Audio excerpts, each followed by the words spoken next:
Welcome back to our channel. This is Yashu. ఇవాళ Bigg boss season 8 లో today promo అంటే 11th day promo అయితే వల్ల నేను రివ్యూ అవబోతున్నాను. ఈ ప్రోమో చాలా కొత్తగా ఉంది, వింతగా.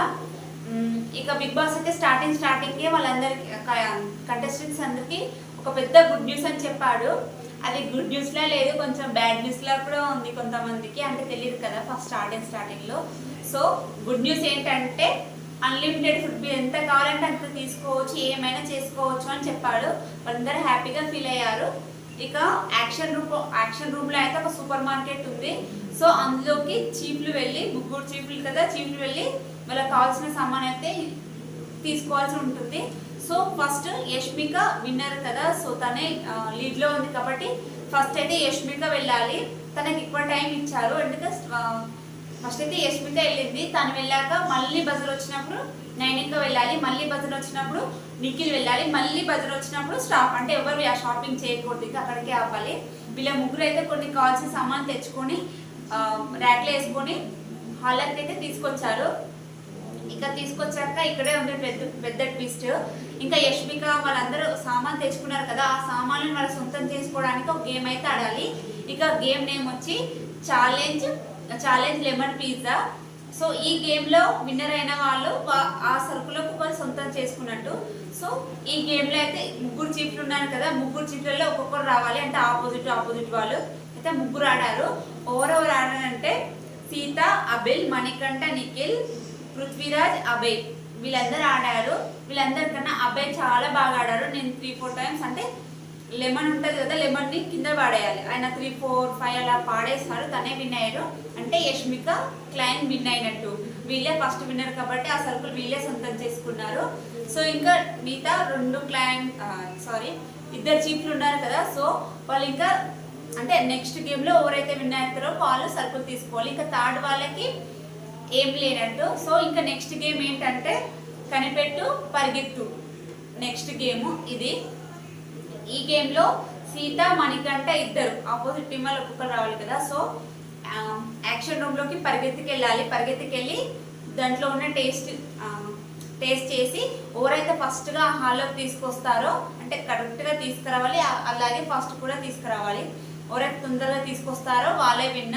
సో కొన్ని అయితే ఫస్ట్ ఏమేమి పెట్టారంటే మురుమురా పెట్టారు, ఇంకా మైదా, ఇంకేం పెట్టారు, శనగపప్పు పెట్టారు.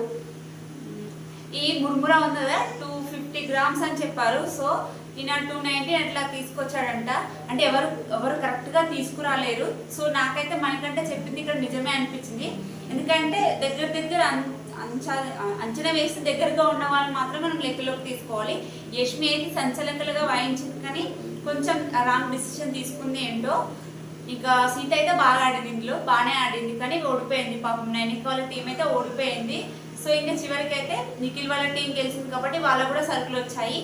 ఇక నైనిక వాళ్ళ టీంకి అయితే ఏ సరుకులు రాలేదు. సో వాళ్ళు తెచ్చిన సరుకులు రిటర్న్ తీసుకుపోయి యాక్షన్ రూమ్లో పెట్టేశారు. ఇంకా స్టోర్ రూమ్లో పెట్టేశారు. పెట్టిన తర్వాత బిగ్ బాస్ అయితే వీళ్ళ కోసం రాగి జావా చేసుకుంటారు కదా, సో ఆ రాగి గింజలు అయితే వీళ్ళ కోసం పంపించారు.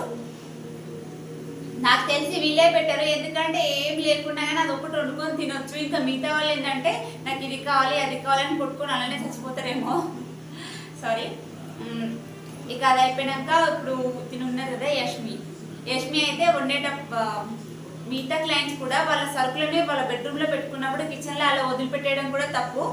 ఎందుకు తప్పు అంటున్నానంటే ఇప్పుడు వాళ్ళు వదిలిపెట్టి వెళ్ళడం వల్ల యష్మి ఒక్కొక్కటి షుగరు, టీ పౌడరు, ఇంకా వాళ్ళ బ్రేక్ఫాస్ట్ అంతా దొంగతనం చేసుకొని వాళ్ళ క్లయింట్లకి అలా గేమ్లో ఉన్న వాళ్ళకి ఇస్తుంది.